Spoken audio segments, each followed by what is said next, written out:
Hello friends, study রিনোভেটে সকলকে স্বাগত। তোমাদের দেওয়া কথা মতন আইসিডিএস সুপারভাইজার 2019-এর 60 ডেজ ক্র্যাশ কোর্স নিয়ে আমরা হাজির হয়েছি।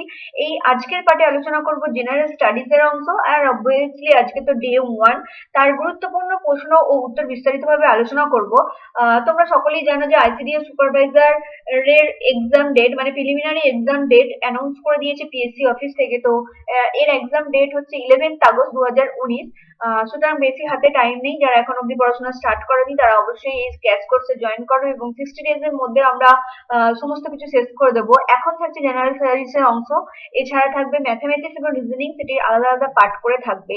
ঠিক আছে, অলরেডি আমরা আইসিডিএস সুপারভাইজারের প্রিভিয়াস ইয়ার এবং তোমার ইম্পর্টেন্ট কোশ্চেন নিয়ে আলোচনা করেছি, তার লিঙ্কও ডেসক্রিপশন বক্সে দেওয়া থাকবে, সেগুলো তোমরা দেখে নেবে। সেগুলো কিন্তু গুরুত্বপূর্ণ প্রশ্ন ও উত্তর সুপারভাইজারের জন্য।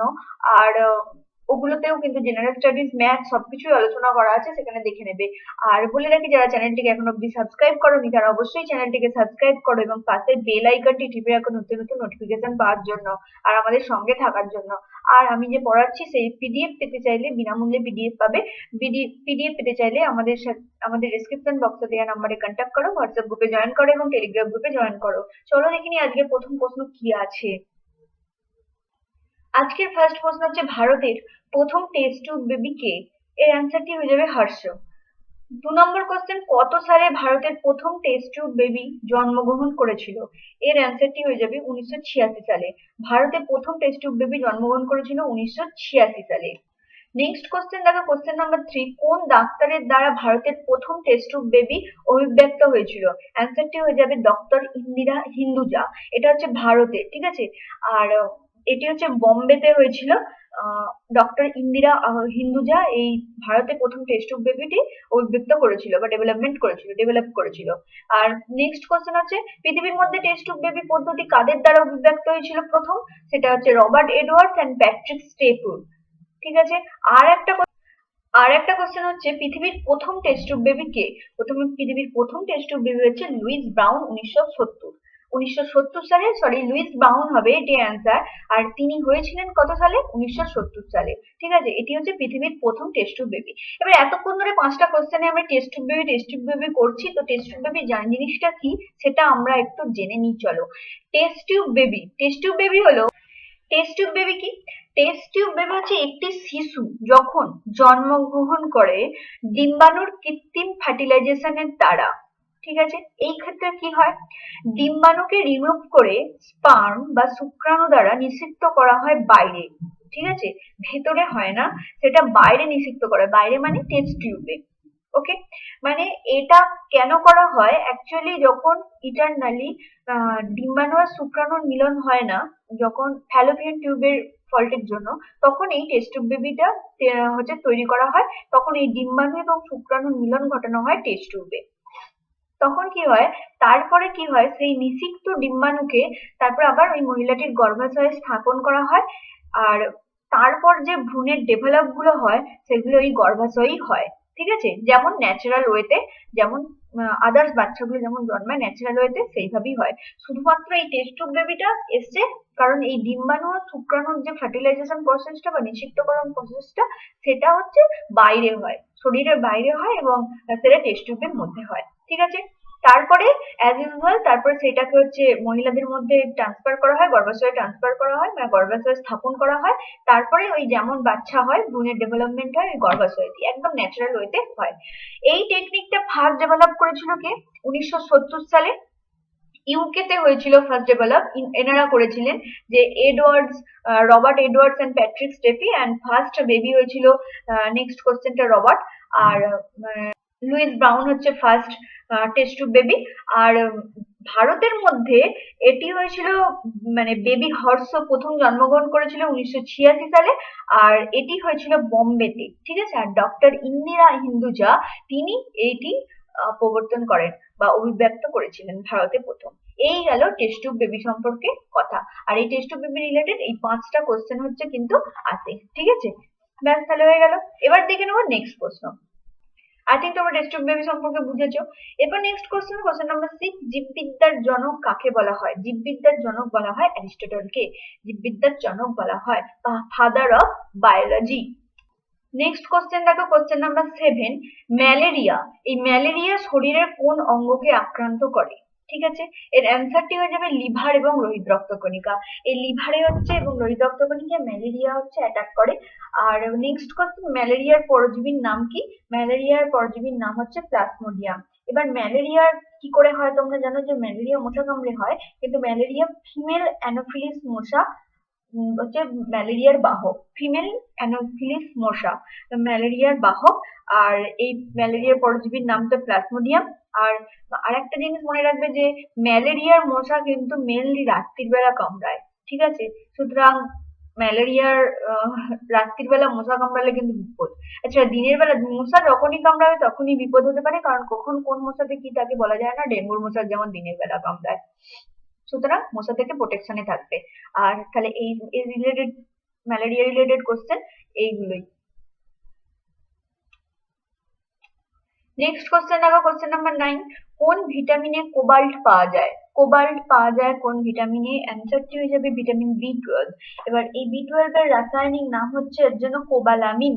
কোবালামিন মনে রাখবে। কোবাল্ট পাওয়া যায় ভিটামিন B12, এটা কিন্তু অনেকবার পরীক্ষাতে এসেছে, এটা মনে রাখবে। আর ভিটামিন B12 এর রাসায়নিক নাম হচ্ছে কোবালামিন। আর মনে রাখবে যে এটি হচ্ছে জলে দ্রবণীয় ভিটামিন। ঠিক আছে। আর সোর্স কি? ভিটামিন B12 এর সোর্স হচ্ছে মাছ, মাংস, ডিম, তারপরে দুধ এবং দুধ জাতীয় খাবারগুলোতে। প্ল্যানেট ফুডসে জেনারেলি ভিটামিন B12 পাওয়া যায় না। ঠিক আছে। আর একটা জিনিস মনে রাখবে যে ভিটামিন B12 এর অভাবে পার্নিসিয়াস অ্যানিমিয়া হয়। পার্নিসিয়াস অ্যানিমিয়া ভিটামিন B12 এর অভাবে হয়। এবার নেক্সট কোশ্চেন দেখো, কোশ্চেন নাম্বার 10, ভিটামিন। এই ভিটামিন কথাটা কার দ্বারা উদ্ভাবিত হয়েছিল? এর অ্যান্সারটি হয়ে যাবে হপকিন্স। বাট ভিটামিন নামকরণ করেছিলেন কে? নেক্সট কোশ্চেন দেখো, কোশ্চেন নাম্বার 11, ভিটামিন নামকরণ করেছিলেন ফাঙ্ক। ঠিক আছে, এই দুটো জিনিস মনে রাখবে যে ভিটামিন নামকরণটা কিন্তু করেছিলেন ফাঙ্ক, বাট ভিটামিন এটি হচ্ছে উদ্ভাবন করেছিলেন বা উদ্ভাবিত করেছিলেন হপকিন্স। ঠিক আছে, এবার দেখে নেবো নেক্সট প্রশ্ন। নেক্সট প্রশ্ন দেখো, question number 12, pyorrhea.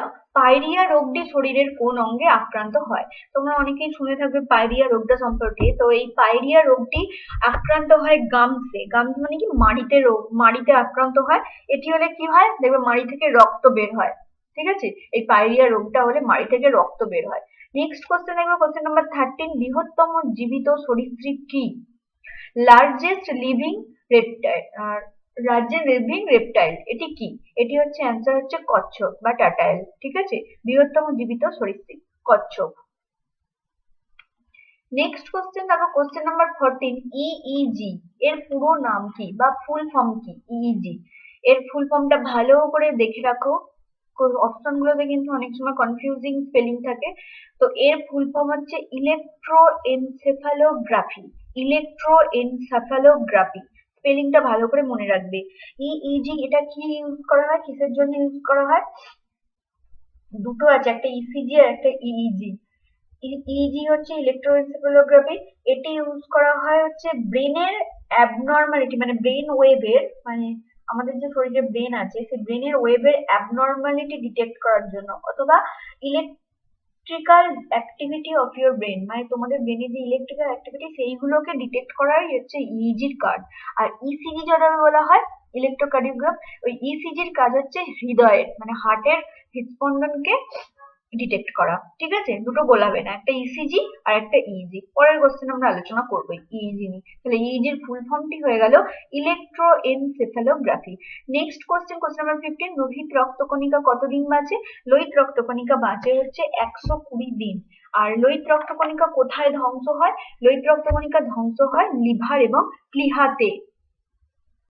Next question দেখো, কোশ্চেন নাম্বার 17, লোহিত রক্তকণিকার অভাবে কি রোগ হয়? লোহিত রক্তকণিকার অভাবে অ্যানিমিয়া হয়। এবার এই লোহিত রক্তকণিকা সম্পর্কে আরেকটু কিছু ডিটেলসে বলি যে, আচ্ছা নেক্সট কোশ্চেনটা দেখে নিই যে কোশ্চেন নাম্বার 18 হচ্ছে কোন মৌল হিমোগ্লোবিনের প্রধান উপাদান? এর উপাদান হচ্ছে লোহা। আচ্ছা, লোহিত রক্তকণিকা সম্পর্কে যদি কিছু বলি যে হিমোগ্লোবিন যুক্ত অক্সিজেন পরিবহনে সক্ষম লাল রক্তকণিকাকে বলা হয় লোহিত রক্তকণিকা।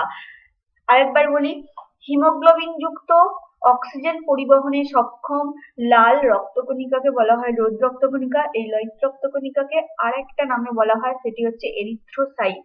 এরিথ্রোসাইট। ঠিক আছে। এবার লোহিত রক্তকণিকার আরেকটিও বলেন আরবিসি, ইংলিশে বলে রেড ব্লাড কর্পাসেলস, আরবিসি। এবার এই আরবিসি তোমরা দেখলে যে হচ্ছে আরবিসি কোথায় ধ্বংসপ্রাপ্ত হয় দেখলে, কিন্তু আরবিসি উৎপন্ন হয় যখন জন্মের 1 মাস অবধি আরবিসি লিভার থেকে উৎপত্তি হয়, কিন্তু তারপর লাল অস্থি মজ্জা বা বোন ম্যারো থেকে এই লোহিত রক্তকণিকা উৎপন্ন হয়। ঠিক আছে। আর এই লোহিত রক্তকণিকার কাজ হচ্ছে অক্সিজেন বহন করা আর ফুসফুস থেকে সারা শরীরে কার্বন ডাই অক্সাইড মানে অক্সিজেন হচ্ছে বহন করে ফুসফুস থেকে সারা শরীরে, আর কার্বন ডাই অক্সাইড বহন করে সারা শরীর থেকে ফুসফুসে আবার নিয়ে চলে আসে। এটি হচ্ছে তোমার লোহিত রক্তকণিকার কাজ। আর লোহিত রক্তকণিকার মধ্যে হিমোগ্লোবিনই এই কাজটি করে। আর নেক্সট কোশ্চেন যে দেওয়া আছে কোন মৌল হিমোগ্লোবিনের প্রধান উপাদান, এটা অ্যান্সারটা হয়ে যাচ্ছে লোহা। আর এই লোহার পরিমাণ বা আয়রনের পরিমাণ অ্যাডাল্ট মেলদের মানে প্রাপ্তবয়স্ক পুরুষদের প্রতিদিন 10 থেকে 12 মিলিগ্রাম প্রয়োজন, আর ফিমেলদের প্রয়োজন 12 থেকে 20 মিলিগ্রাম প্রতিদিন। ঠিক আছে। এগুলো একটু হেরফের করে এই পরিমাণগুলো, জাস্ট জেনে রাখার জন্য মনে রাখবে, ফিমেলদের জন্য কিন্তু একটু বেশিই দরকার হয়। আর এই লোহার পরিমাণ কিন্তু সব থেকে বেশি খাদ্যের মধ্যে আছে, আপেলের মধ্যে কিন্তু লোহার পরিমাণটা বেশি থাকে। ঠিক আছে। এই গেল লোহিত রক্তকণিকা সম্পর্কে কিছু প্রশ্ন। যা যা প্রশ্ন আছে এখানে আলোচনা করলাম অলরেডি।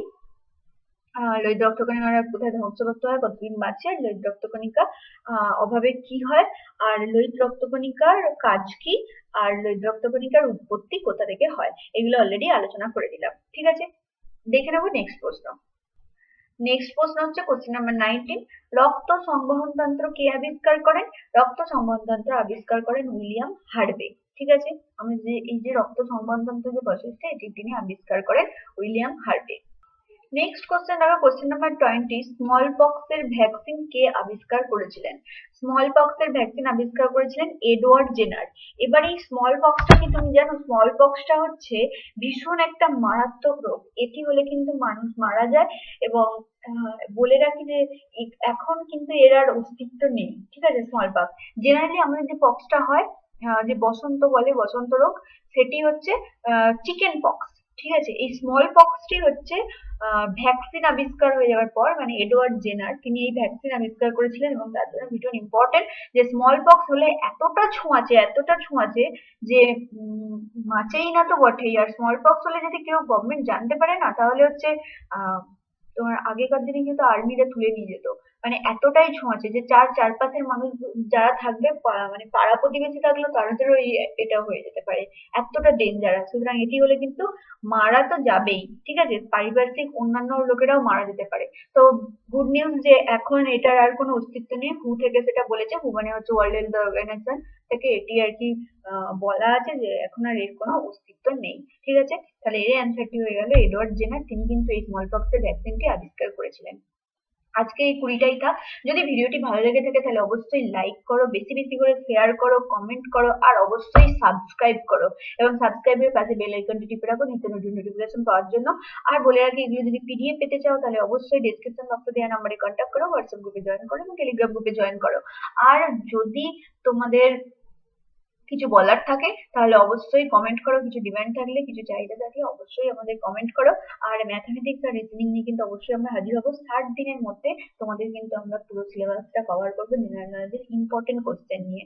তোমরা সকলেই জানো যে পরীক্ষার ডেট তো 11th আগস্ট অ্যানাউন্স করেই দিয়েছে, এবং প্রিলিমিনারি পাস করলে তবেই কিন্তু মেন পরীক্ষা দিতে পারবে। আর একটা জিনিস জানো যে প্রিলিমিনারিতে কিন্তু তোমার প্রিলিমিনারিতে যে মার্কসটা পাবে সেই মার্কসটা কিন্তু মেন এক্সামের সাথে বা ফাইনাল রেজাল্টের সাথে অ্যাড হবে না। প্রিলিমিনারি মার্কসটা শুধুমাত্র কোয়ালিফাইং ইন নেচার। সুতরাং তোমরা প্রিলিমিনারি এক্সামটা পাস করতে হবে, জাস্ট সেটাই। কিন্তু পাস করাটাও দরকার, না হলে তো মেনেতে দিতে পারবে না। মেনের নাম্বারটা আর ইন্টারভিউ এর নাম্বারটা অ্যাড হবে। ঠিক আছে। আর এর পে স্কেল তো অত্যন্ত বেশি, আর এটা তোমরা সকলেই জানো যে মহিলাদের জন্য একটা গোল্ডেন অপরচুনিটি, যেহেতু এটা বহু বছর পর পরীক্ষা হচ্ছে, কিন্তু পে স্কেল কিন্তু অনেক বেশি। তো এখন থেকে প্রিপারেশন নেওয়া স্টার্ট করো, সঙ্গে থেকো, আমাদের সাথে থেকো। আমরা অবশ্যই তোমাদেরকে চেষ্টা করব এগিয়ে নেওয়ার জন্য সাকসেসের পথে। আজকের মতো টাটা।